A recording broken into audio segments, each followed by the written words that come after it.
हमारी हिंदी वर्कशीट का पहला प्रश्न है, सर्वनाम शब्द वाले फलों में लाल रंग एवं संज्ञा शब्द वाले फलों में पीला रंग भरिए। तो यहाँ पे मैं सर्वनाम है इसलिए हम इसमें लाल रंग भरेंगे। ये शब्द भी सर्वनाम है इसलिए इसमें भी हम लाल रंग भरेंगे। यहाँ पे मेरा शब्द भी एक सर्वनाम है, इसमें भी हम लाल रंग भरेंगे। इसके अलावा आप शब्द भी यहाँ पे एक सर्वनाम है इसलिए इसमें भी आप लाल रंग भरेंगे। वो शब्द भी एक सर्वनाम है, इसमें लाल रंग, और हमारा शब्द भी सर्वनाम है इसलिए इसमें भी हम लाल रंग भरेंगे। तो इसके अलावा बात हो रही है संज्ञा की। किसी भी नाम को हम संज्ञा कहते हैं। तो यहाँ पे आश्वी एक नाम है इसलिए इसमें हम पीला रंग भरेंगे। कोयल भी एक पक्षी का नाम है इसलिए हम यहाँ पर पीला रंग भरेंगे।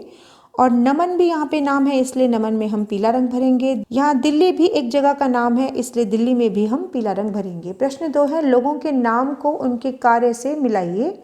यहाँ पे लोगों के नाम दिए हुए हैं और उनके साथ उनसे संबंधित कार्य बताए गए हैं।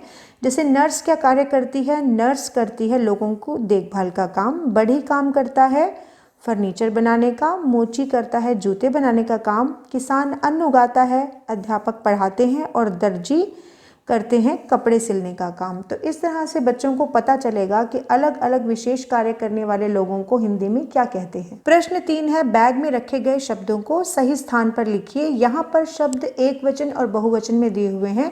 बच्चों को उन्हें छांट कर लिखना है। जैसे मेज एक वचन में है तो मेज को एक वचन के स्थान पर रखेंगे। उसी तरह से नहरें शब्द बहुवचन है तो नहरें को बहुवचन के स्थान पर रखेंगे। इस तरह से बच्चों को बैग में एक वचन और बहुवचन के शब्दों को छांटना है। प्रश्न 4 है, खाली स्थान में वचन बदल कर लिखो। जैसे एक आंख और 2 आंखें, एक टोपी और 4 टोपियां। अब बच्चों को ये बात बता सकते हैं कि जब भी हम एक से ज़्यादा चीज़ों के बारे में बात करते हैं तब हमेशा ही बहुवचन का इस्तेमाल किया जाता है। प्रश्न 5 है, दिए गए शब्दों के एक वचन लिखिए। कमरे, कमरे का एक वचन होता है कमरा। पर्दे, पर्दा।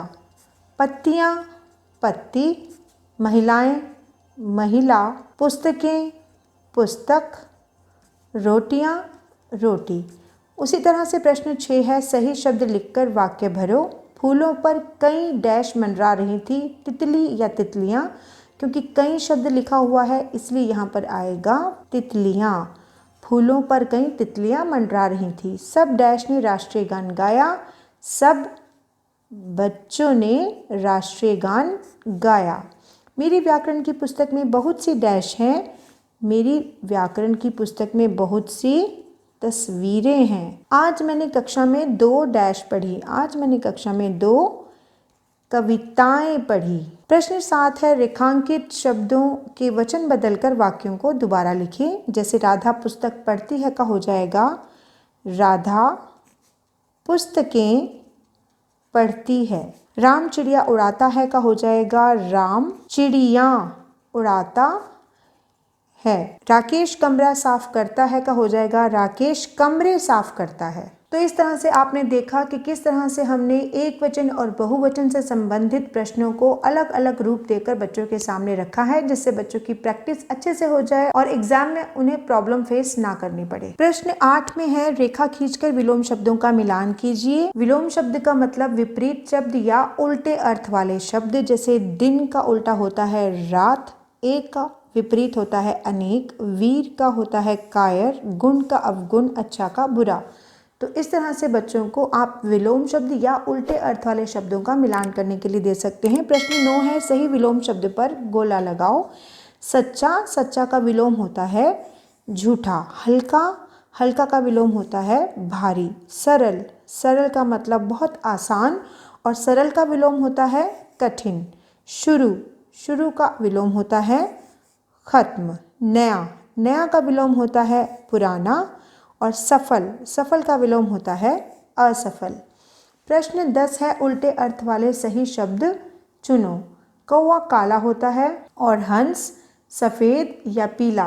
तो काला का विपरीत शब्द होता है सफ़ेद। कौवा काला होता है और हंस सफ़ेद। इसी तरह से पेड़ बड़ा है और पौधा छोटा।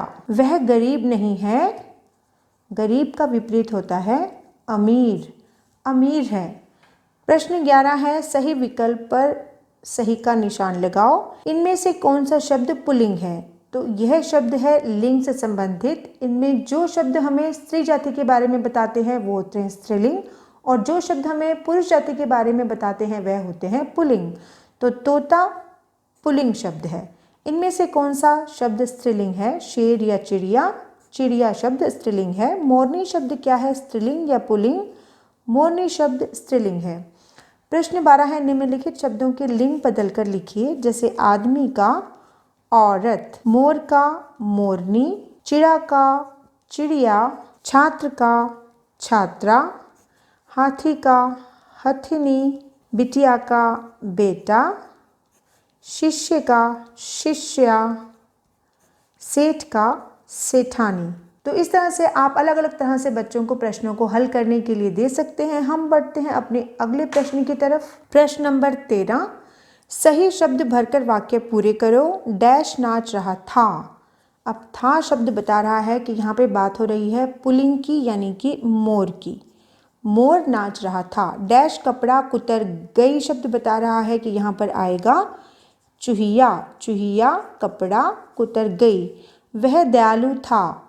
वह दयालु राजा था या वह दयालु रानी था? तो आएगा वह दयालु राजा था। काली डैश बिल में घुस गई। नाग और नागिन। काली नागिन बिल में घुस गई। निम्नलिखित शब्दों को सही क्रम में लिखो।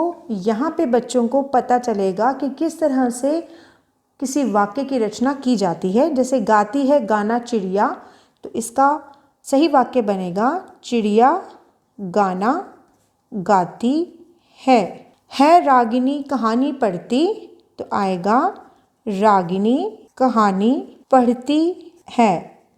उसी तरह से पढ़ा अध्यापिका है रही, अध्यापिका पढ़ा रही है।